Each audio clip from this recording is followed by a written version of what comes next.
కలప అక్రమ రవాణాకు అవకాశం లేకుండా కట్టుదిట్టమైన చర్యలు తీసుకోవాలని ముఖ్యమంత్రి కేసీఆర్ అధికారులను ఆదేశించారు. పోలీసుల సహకారంతో స్మగ్లర్లపై ఉక్కుపాదం మోపాలని, ఎంత పలుకుబడి ఉన్నా తెరాస నేతలపైన చర్యలు తీసుకోవాలని స్పష్టం చేశారు.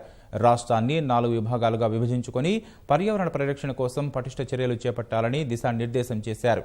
కోట్లాది మొక్కల పెంపకం, అటవీ పునరుద్ధరణ, హైదరాబాద్లో పరిసరాల్లో పచ్చదనం పెంపు, కలప స్మగ్లింగ్ అరికట్టేలా కార్యాచరణ రూపొందించి అమలు చేయాలని సీఎం స్పష్టం చేశారు.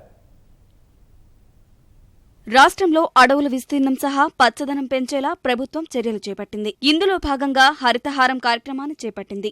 ఇదే సమయంలో పర్యావరణ పరిరక్షణ, అడవుల పెంపకంపై ప్రగతి భవన్లో సమీక్ష నిర్వహించిన ముఖ్యమంత్రి కేసీఆర్ కలప అక్రమ రవాణాను పూర్తిస్థాయిలో అరికట్టాలని స్పష్టం చేశారు. అడవులు నశించిపోతుంటే హరితహారం లాంటి కార్యక్రమాల ద్వారా ఎన్ని చెట్లు పెంచినా పెద్దగా ప్రయోజనం ఉండదన్న ఆయన, కలప స్మగ్లింగ్తో అడవులకు పెద్ద ముప్పు వాటిల్లుతోందని ఆందోళన వ్యక్తం చేశారు.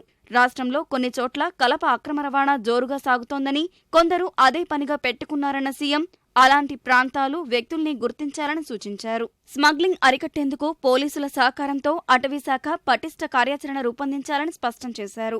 అక్రమార్కులు ఎంతటివారైనా ఉపేక్షించవద్దన్న సీఎం వారికి సహకరించే అధికారులను గుర్తించి చర్యలు తీసుకోవాలని తెలిపారు. రాజకీయ నాయకులు ఎవరైనా అక్రమాలకు పాల్పడినా వదిలిపెట్టవద్దని, తెరాస నాయకులు ఎవరైనా ఉంటే ముందు వారిపైనే చర్యలు తీసుకోవాలని కేసీఆర్ దిశానిర్దేశం చేశారు.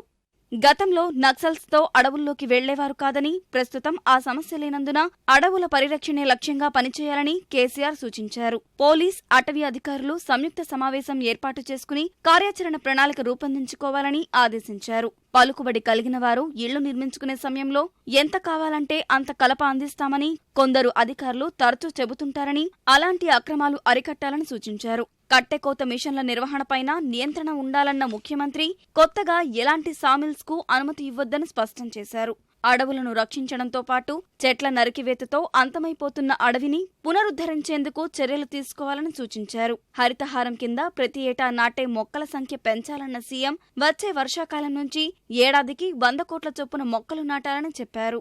హైదరాబాద్లోని 1,50,000 ఎకరాల అటవీ బ్లాకుల్లో పెద్ద ఎత్తున చెట్లు పెంచాలని తెలిపారు. చెట్లు లేకపోవడం, వాహన కాలుష్యంతో ఢిల్లీలో ప్రస్తుతం విపరీతమైన వాయు కాలుష్యం ఉందన్న ముఖ్యమంత్రి, నగరంలో వాహనాల సంఖ్య పెరుగుతున్నందున చెట్లు పెంచడం ఒక్కటే మార్గమని అభిప్రాయపడ్డారు. చెట్ల పెంపకానికి నిధుల కొరత లేదన్న సీఎం, కాంపా, ఉపాధి హామీ, బడ్జెట్ నిధులు సహా నగరపాలక సంస్థల ద్వారా వచ్చే నిధులు అందుబాటులో ఉన్నాయని చెప్పారు. పచ్చదనం పెంపునకు చేపట్టే చర్యలకు నిధుల కొరత ఉండదన్న ముఖ్యమంత్రి, అధికారులు చిత్తశుద్ధితో పనిచేయాలని కోరారు.